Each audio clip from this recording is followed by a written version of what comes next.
स्वागत है आप सभी की अपने चैनल पर। और अपन लोग लगातार क्लास चल रही है, लगातार आपको पढ़ा रहे हैं और एग्ज़ाम के कुछ ही दिन पास बचे हैं। 8 अगस्त को आपकी जेट वाली, सितंबर में आपके सुपरवाइजर वाली, और जो नए बच्चे जुड़ रहे हैं उनके लिए भी बहुत बढ़िया धन्यवाद। चैनल को बस एक बात मुझे समझ में नहीं आ रही, हम आपको इतना पढ़ा रहे हैं पर आप चैनल को सब्सक्राइब नहीं कर रहे, तो चैनल को सब्सक्राइब करें, लाइक करें और शेयर भी कर दें। मैं बार बार तो बोलूँगा नहीं भैया, अपने सब्सक्राइब बढ़िया चल रहे हैं भाई, बढ़िया सिस्टम चल रहे हैं, अब आप लोग भी कर दो। तो चलो अब चलते हैं नेक्स्ट टॉपिक के ऊपर। अपन लोग पढ़ रहे थे पशुओं के रोग। क्या पढ़ रहे थे भैया? पशुओं के रोग। और इन लोगों में अपन लोगों ने 3-4 रोग पढ़ लिए। आप पढ़ेंगे नेक्स्ट वाला और उसका नाम है, इंग्लिश में लिखूंगा भैया, डाइसेनेट्री। क्या है भैया? डाइसेनेट्री। हिंदी में बोले तो खूनी पेचिश।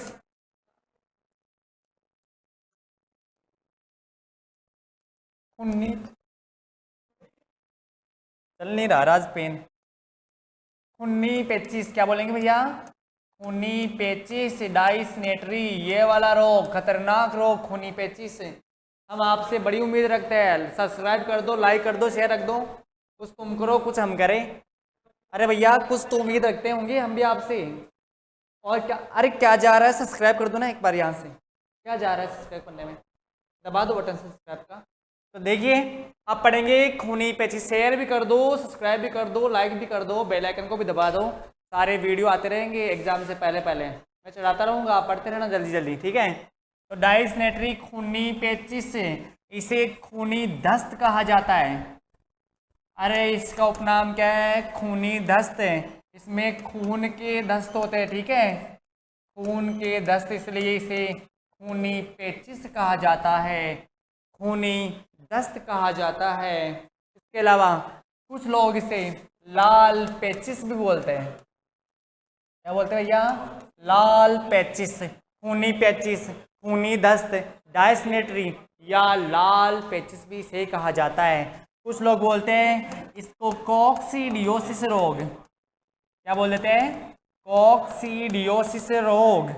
अच्छा, कोक्सीडियोसिस मुर्गियों में भी होता है, ठीक है, बेस वाला रोग है, ये भी जानवरों में भी होता है, इसे कोक्सीडियोसिस रोग भी कहा जाता है। अब आपसे कोई बोल दे इसका रोग कारक क्या होता है, मतलब इसका ईटियोलॉजी क्या होता है, तो आप क्या बताओगे कि रोग कारक क्या होता है? तो सबसे पहले तो आप क्या बताओगे कि खूनी पेचिश का रोग कारक एक विशेष प्रकार का, ऐसा विशेष प्रकार का, विशेष प्रकार का प्रोटोजोआ परजीवी होता है। कौन होता है? प्रोटोजोआ परजीवी, एक विशेष प्रकार का प्रोटोजोआ परजीवी। परजीवी का मतलब क्या भाई? अरे परजीवी का मतलब क्या? ऐसे जीव, मैं जल्दी से लिख दूं, ऐसे जीव जो अपना जीवन यापन, अपना जीवन यापन अपने से बड़े स्तर के, ठीक है, अपने से बड़े स्तर के प्राणियों से करते हैं, ठीक है। परजीवी क्या होता है? परजीवी तो मैंने कहा दिया आप लोगों की खूनी पेचिश का रोग कारक है विशेष प्रकार का प्रोटोजोआ परजीवी। अब मैंने आपको बता दिया कि परजीवी क्या होता है, कि ऐसे जीव जो अपना जीवन यापन अपने से बड़े स्तर के प्राणियों से करते हैं वो परजीवी कहलाते हैं। और परपोषी क्या होता है भैया? परपोषी कि ऐसे जीव जो इन परजीवियों को अपना भोजन देते हैं या जिसके ऊपर ये रहते हैं वो क्या कहलाएंगे? परपोषी। परपोषी परजीवी, परजीवी परपोषी, जो पोषण देता हो वो परपोषी, जो पोषण से लेता हो वो परजीवी। वास्तव में परजीवी यही नहीं है, वास्तव में परजीवी वनस्पति में भी होता है, ठीक है। लोरेंथस, अमरबेल, है ना, सुने होंगे, स्ट्राइगा और अबंकी, ये वनस्पति में भी सारे के सारे परजीवी है। आप सोचो कि भाई इनमें होता है परजीवी, जैसे मान लो कि इनमें एस्केरिस, जू, चित्ताकर्मी, सूत्रकर्मी, आत्रकर्मी, है ना, ये सब इनके ही प्रकार है। तो ये वाले इनमें भी होते हैं, उनमें भी होते हैं। तो मैं आगे चलता हूँ इसको मिटाकर। तो एक विशेष प्रकार का प्रोटोजोआ परजीवी जिससे ये रोग होता है। आप पूछेंगे कि भैया उस परजीवी का नाम क्या है, ठीक है, उस परजीवी का नाम क्या है, तो आप क्या बताओगे कि उसका नाम है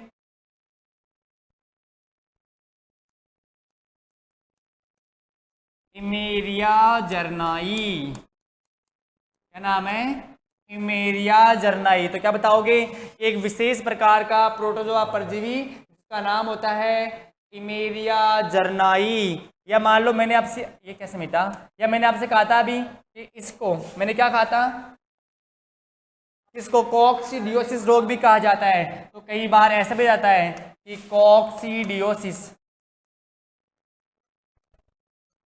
कॉक्सीडियोसिस जर्नाई भी बोल देते हैं कई बार, ठीक है, कॉक्सीडियोसिस जर्नाई।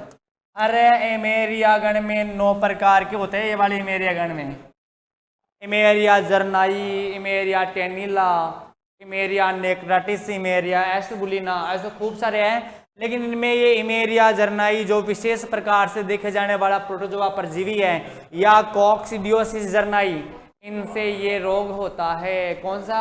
खूनी पेचिस या लाल पेचिस। अब क्या होगा, ये वाले जो प्रोटोजोआ परजीवी है वो इनके खान पान के माध्यम से, मतलब आपसे पूछ लेके जाएंगे से, तो खान पान के माध्यम से संक्रमित चारा जो होता है ना, संक्रमित चारा, दाना, पानी, ठीक है, से शरीर में प्रवेश कर जाते हैं। तो ये इस माध्यम से शरीर में क्या कर जाएंगे, घास फूस के माध्यम से, चारागाह के मैदानों के माध्यम से प्रवेश कर जाएंगे पशु के शरीर में। इसके प्राणी एमेरियागर के प्राणी जिनका नाम है इमेरिया जर्नाई या कॉक्सीडियोसिस जर्नाई, ये उनके शरीर में प्रवेश कर जाएंगे। और प्रवेश करने के बाद में क्या क्या अपने लक्षण दिखाएंगे, तो वो मैं आपको बताऊंगा कि क्या क्या लक्षण दिखाएंगे ये सब। अरे अपना कमाल तो करेंगे ही। तो सबसे पहले जैसे ही ये इनके शरीर में प्रवेश करेंगे, तो सबसे पहले मैं आपको बता दूं कि ये पशुओं की आंत में जाएंगे। कहाँ जाएंगे? पशुओं की आंत में जाएंगे। आंत समझ गए क्या भैया? छोटी आंत और बड़ी आंत, शुद्धांतर और पैदांतर। आंत में जाएंगे जहां भोजन का क्या होता है भैया, जहां भोजन का पाचन होता है वहां पर पहुंच जाएंगे। कौन? इमेरिया गण के प्राणी, नाम कॉक्सीडियोसिस जर्नाई या इमेरिया जर्नाई, वहां पहुंच जाएंगे। वहां जाने के बाद में सबसे पहले अपनी संख्या में वृद्धि करेंगे। क्या करेंगे? संख्या में वृद्धि करेंगे।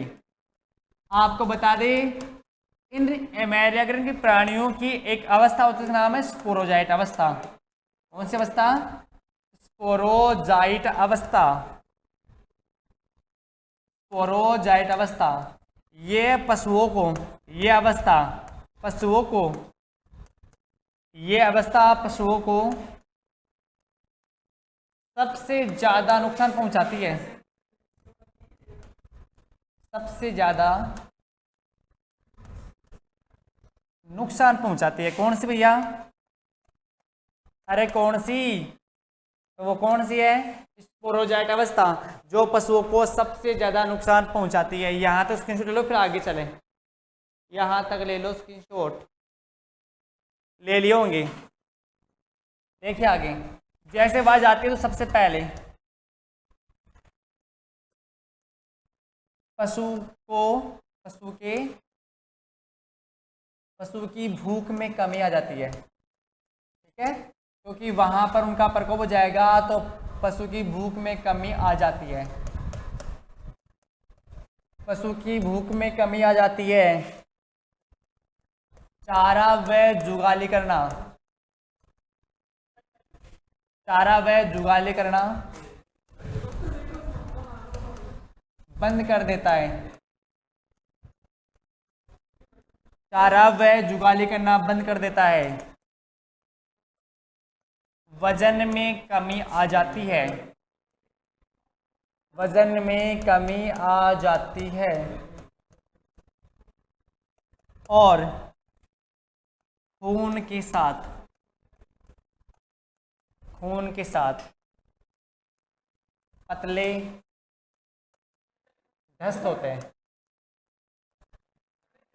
खून के साथ पतले दस्त होते हैं, ठीक है। भूख में कमी आती है, जुगाली करना बंद कर देता है, वजन में कमी आ जाती है और खून के साथ पतले दस्त होते हैं। आपको बता दें, बिना सूक्ष्मदर्शी की सहायता से,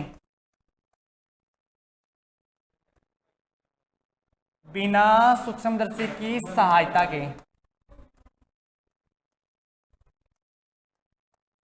इनको आसानी से देखा जा सकता है, ठीक है। ये भैया ये सूक्ष्म ही होते हैं ना, कोक्सीडियोसिस है ना, छोटी छोटी कोक्सीडियोसिस होती है ना कीड़ों के जैसे, है ना। इनको आसानी से आप लोग बिना माइक्रोस्कोप की सहायता के भी आराम से देख पाओगे। और जब पशुओं का पोस्टमार्टम करवाए ना, उसमें भी ये पोस्टमार्टम में आराम से दिखाई देती है, आंतों के अंदर है ना चिपकी हुई रहती है, आंतों को सबको खराब कर देती है। तो इनसे इनको मालूम चल जाएगा कि ये आसानी से आप देख पाओगे। अब क्या करो, स्क्रीन ले लो इसका जल्दी से, फिर आगे चले, ठीक है। तो जैसे ही आपको दिखे ना, तो आप लोग सबसे पहले इनको बाहर निकालो, है ना, आंत से बाहर निकाल लो। तो आंत से बाहर निकालने के लिए अपने पास में दवाइयाँ आती है, कृमिनाशक दवाइयाँ। कौन सी दवाइयाँ? कृमिनाशक, कृमिनाशक दवाइयाँ आती है, जिससे मैं आपको एक दो के नाम बताऊं, जैसे सल्फा ड्रग्स। कौन सी? सल्फा ड्रग्स की गोली आती है, ये ले लो, या सल्फा मेथाजीन। कौन सी? सल्फा मेथाजीन। ये दवाइयाँ दो ताकि इनकी आंत से ये कीड़े क्या जाए, बाहर आ जाए। अगर ज़्यादा मात्रा में ही मान लो कि पशु के पेट में तेज दर्द हो रहा है ना, आप समझे नहीं ना भाई, देखो खून के साथ दस्त होंगे ना, खून के साथ दस्त होंगे, है ना, तो उसका बेचैनी हो जाएगी, बेचारे की बेचैनी हो जाएगी, वो गोबर करने में जोर लगाएगा, जिससे कई बार रेक्टम बाहर आ जाता है ना, रेक्टम भी बाहर आ जाएगा। तो अगर दर्द वर्द ज़्यादा होता है तो आप लोग डॉक्टर को बुलाओ, डॉक्टर अपने हिसाब से लाइकोडम 200 या कोडाफाइलम 200 या नक्सोम 30 जैसे डॉक्टर पशु चिकित्सा करता है ना, कौन सी दवाइयाँ, जैसे नक्सोम 30, नक्सोम 30, कोडाफाइलम 200, लाइकोपोडियम 200,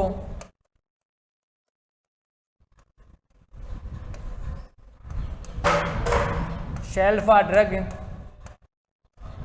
है ना, ये सारे पेट दर्द के लिए है ना, पेट दर्द के लिए है, या जैसे मान लो पतले खून के लिए, कौन जाने भाई खून पतला आ रहा है या दस्त ज़्यादा हो रहा है या मरोड़ के समय दर्द हो रहा है, तो उनके हिसाब से दवाइयाँ है, सल्फर 30 ना, खूब सारी दवाइयाँ हैं, तो इनके हिसाब से वो देते हैं। तो आप लोग तो याद रख लो कि सल्फा ड्रग्स या सल्फा मेथाजिन की गोलियाँ टिक्कियाँ उनको दी जाती है, जिनसे पेट के कीड़े मारे जाते हैं। इसका स्क्रीन लो, फिर आगे वाला रोग पड़े, इसका स्क्रीनशॉट ले लो, फिर आगे वाले रोग पड़े। स्क्रीनशॉट ले लिया होगा। अब चलते हैं अगले वाले रोग के ऊपर, ठीक है, छोड़ो भाई, अगला देख लो भाई जल्दी से। ब्लॉट, क्या लिखा है भैया? ब्लॉट, इसे बोलते हैं आफरा, आफरा है, आफरा आता है, सबको आता है भैया आफरा, ब्लॉट, हाँ सबको आता है आफरा। क्या बोले? सबको, हाँ मनुष्य में भी आफरा आता है। जब कोई बात होती है जिसको नहीं बताया ना, तब भी मनुष्य में क्या आता है, आफरा आ जाता है, बताना ही पड़ता है। महिलाओं में ज़्यादा आता है ये, अपन तो पशुओं की बात कर रहे हैं आफरे के बारे में। तो देखिए आफरा, इसे पेट का फूलना, इसे पेट का फूलना भी कहते हैं, ठीक है, इसे पेट का फूलना भी कहते हैं, किसे, ब्लॉट को, आफरा को। अब इसमें होता क्या है, गाय, भैंस, भेड़ और बकरी सब में पाया जाता है, सब में होता है, सब में आफरा आता है। अरे भैया ये रोमंथी जानवर है। कौन जानवर है? रोमंथी जानवर। दो होते हैं, एक होता है रोमंथी, एक होता है एरोमंथी। जो रोमंथी होते हैं ना, इनका मतलब ये होता है कि एक बार भोजन को निगल जाते हैं, जल्दी जल्दी, है ना, निगल जाते हैं, उसके बाद में उसको दोबारा मुंह में लाकर क्या करते हैं, उसकी जुगाली करते हैं, जबकि अरोमंती क्या करते हैं, भोजन को निगलते नहीं, वो चबा चबा कर एक बार ही खाते हैं। अरे समझ गया कि अरोमंती एक ही बार खाएंगे। अब मैं बोलूं जैसे मान लो कि मनुष्य रोमंती के अरोमंती, अरे मनुष्य कौन सा है, तो अरोमंती तो है ना। अभी रोमंती होता तो मैं यहाँ पढ़ाता, आप लोग वहां जुगाली करते बैठे बैठे। नहीं ऐसा होता है ना भाई, मैं रोमंती होता, आप रोमंती होते, तब मैं मान लो भी काम कर रहा हूँ, है ना, 8-10 घंटे काम कर रहा हूँ, तो मैं काम कर रहा होता, आप मुझे देख रहे हो और देख जुगाली कर रहे हो, आराम से जुगाली चल रही है, आप मुझे देख रहे हो, ऐसा तो नहीं है ना। रोमंती वाले ना चबा चबा के खाएंगे, इनमें अपने सारे पालतू पशु, गाय भैंस भेड़ बकरी, इनमें होता है रोमंती, घोड़ा होता है ना, इनमें घोड़ा सियार चित्ता शेर, ये सब अरोमंती होते हैं, भोजन को एक ही बार खाएंगे, बड़े आराम से खाएंगे। तो अपने जो रोमंती जानवर है गाय भैंस भेड़ बकरी, ये इनमें क्या होता है, विशेषकर भेड़ बकरियों के अंदर ये चारा झुंड में खाती है, इसलिए जल्दी से वो भोजन को निगल जाती है, और निगल जाने पर में क्या आता है, फिर आफरा आ जाता है। अक्सर बकरियों को देखा है होगा, लड़ती जाती है, निगलती जाती है कि इससे ज़्यादा मैं खा लूँ। हालांकि शर्त ये होती है कि थोड़ा थोड़ा चबा के खाए, लेकिन वो निगल जाती है। उसके बाद में क्या होता है, तो वो सुनो।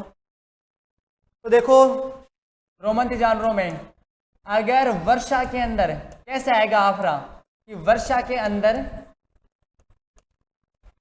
उगा हुआ, वर्षा के अंदर उगा हुआ हरा चारा, है ना, वो भी कौन सा, कच्चा हरा चारा, वर्षा के अंदर उगा हुआ कच्चा हरा चारा, या वर्षा का लंबे समय तक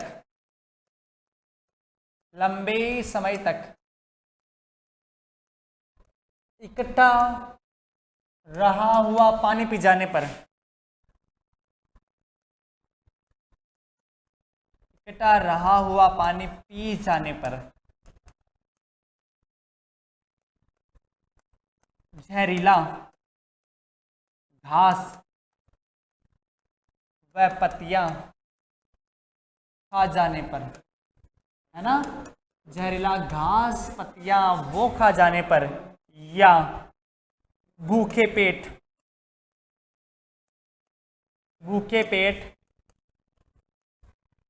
दलहनी फसल का चारा खिलाने पर।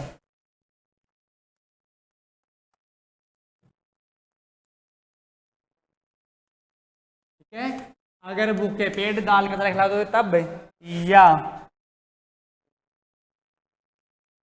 अधिक मात्रा में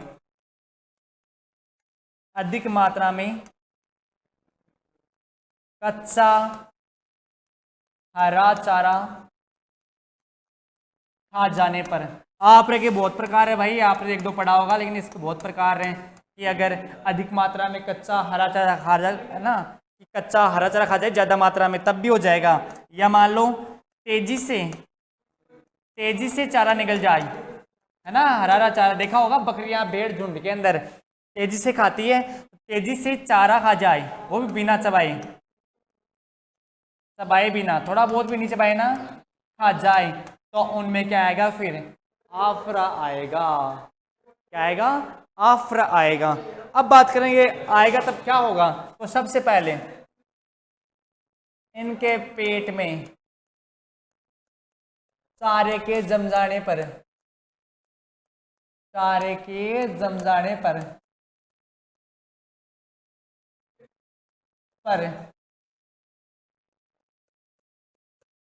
हानिकारक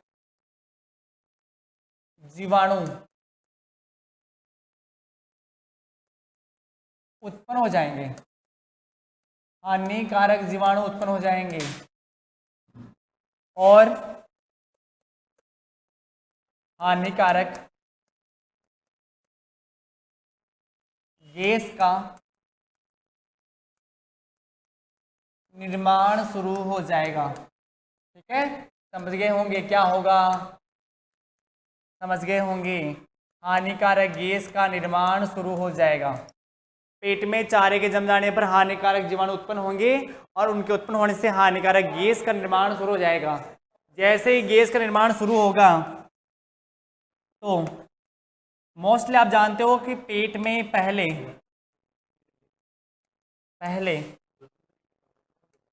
बाइकोक, ठीक है। सबसे पहले बाइकोक फूलना शुरू होगी। कौन सी कोक? बाइकोक फूलना शुरू होगी।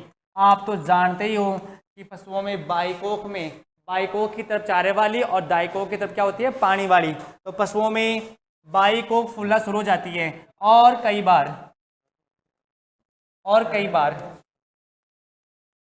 बाई और दाई दोनों फूल जाती है, ठीक है। कई बार बाई और दाई दोनों ही फूल जाती है। अब क्या होगा, जैसे ये पेट फूलेगा तब पशु को श्वास लेने में दिक्कत होगी, है ना। पशु को श्वास लेने में दिक्कत होगी, श्वास लेने में कठिनाई होगी।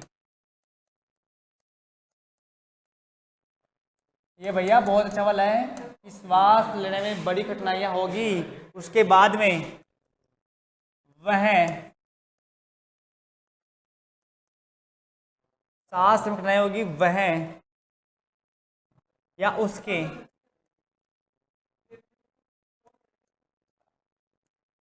मुंह से लार टपकती है,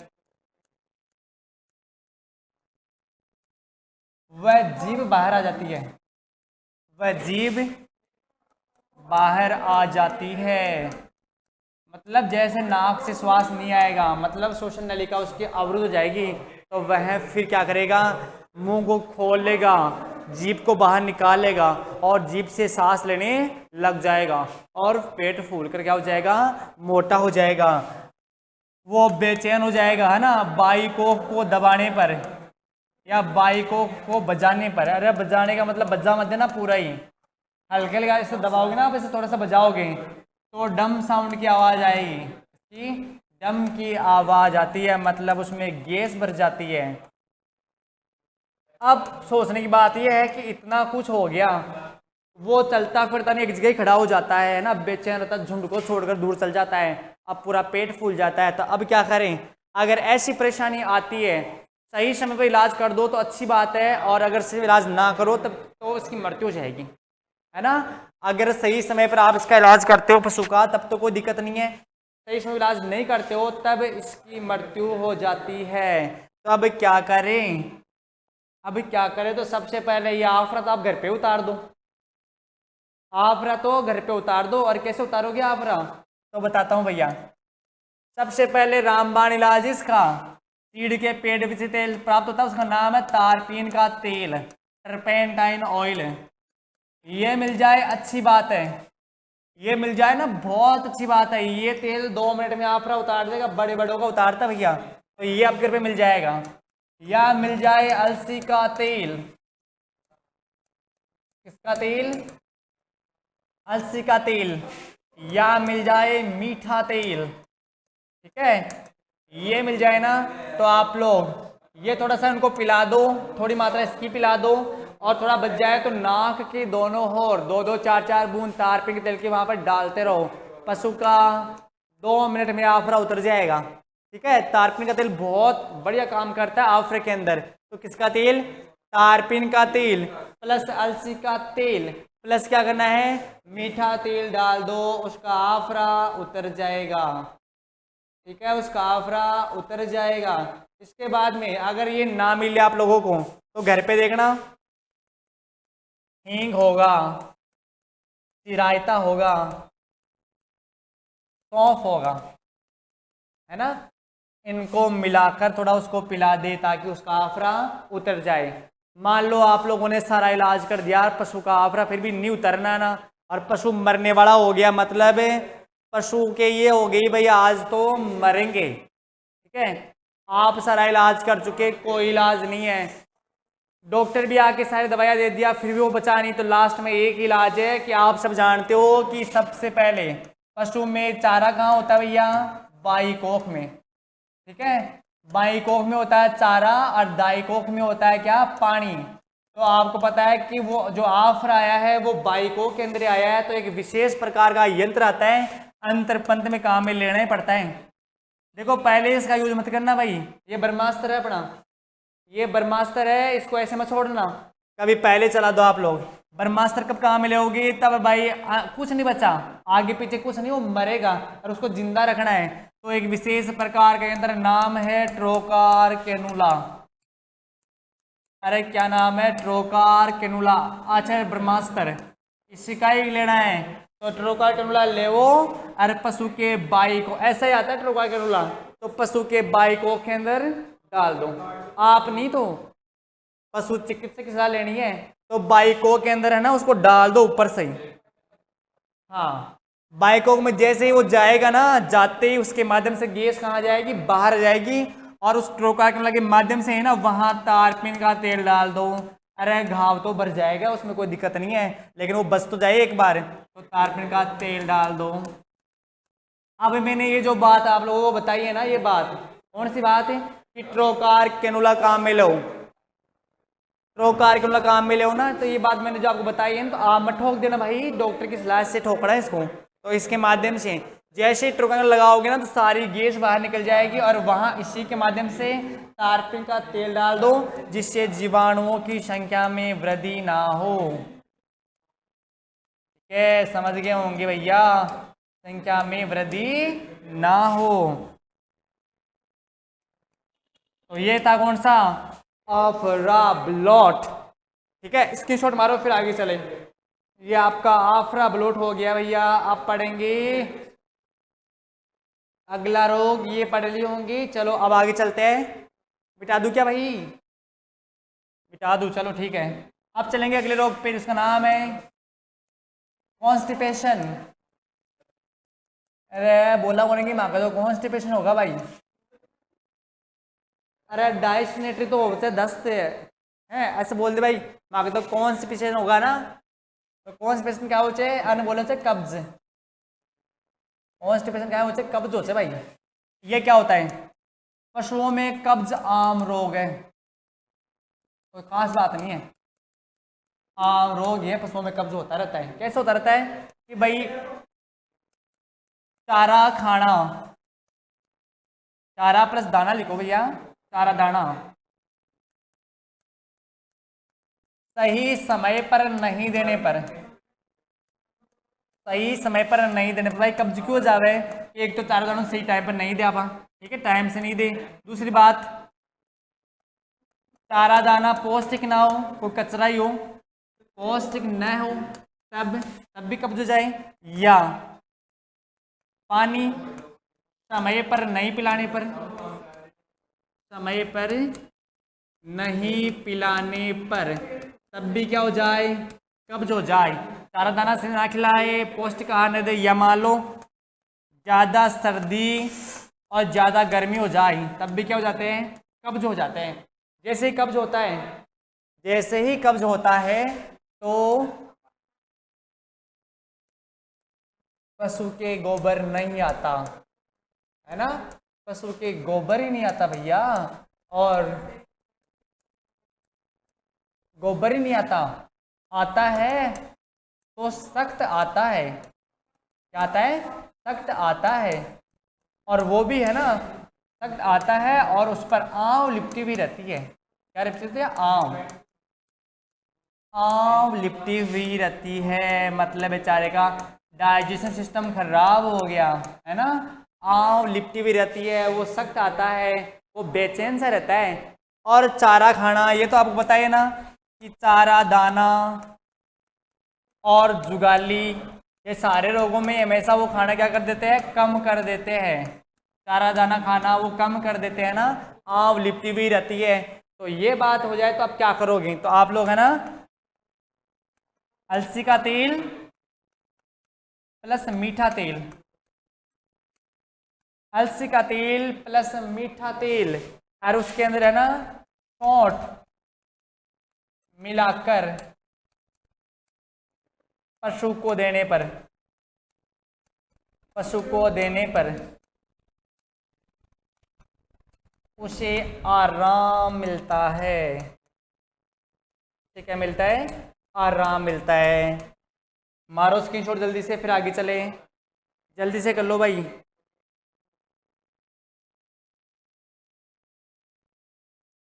ठीक है, अरे अलसी मिल जाए, मिट्टू तेल मिल जाए, अरंडी को तेल मिल जाए, ये ले लो और उसमें सोट मिला के खिला दो, ठीक है। क्या मात्रा, मात्रा देख लो भाई, मात्रा कैसे करोगे, जैसे मान लो ये ले आओ 300 ml तो ले आओ अरंडी को तेल, का को ले आओ अरंडी को तेल, और 300 ml ले आओ का को मिठो तेल लिया हो या तिल को तेल लिया हो ना, कितना ml होगो 600 ml होगा ना। इस 600 ml के मैंने 80 ग्राम का मिला लो, सूट मिला लो और पशु ने खिला दो पिला दो, ठीक है। 600 ml का मिश्रण के मैंने 80 ग्राम सूट मिला और फिर पिला दो, ये कब्ज दूर हो जाएगा। स्क्रीनशॉट मार लो जल्दी से, फिर आगे पढ़ेंगे। चलो अब यहाँ तक पूरा हो गया, मैंने आपको यहाँ पर सारे रोग इसके करवा दिए। अब पढ़ेंगे अगले वीडियो में, तब तक के लिए आपका धन्यवाद।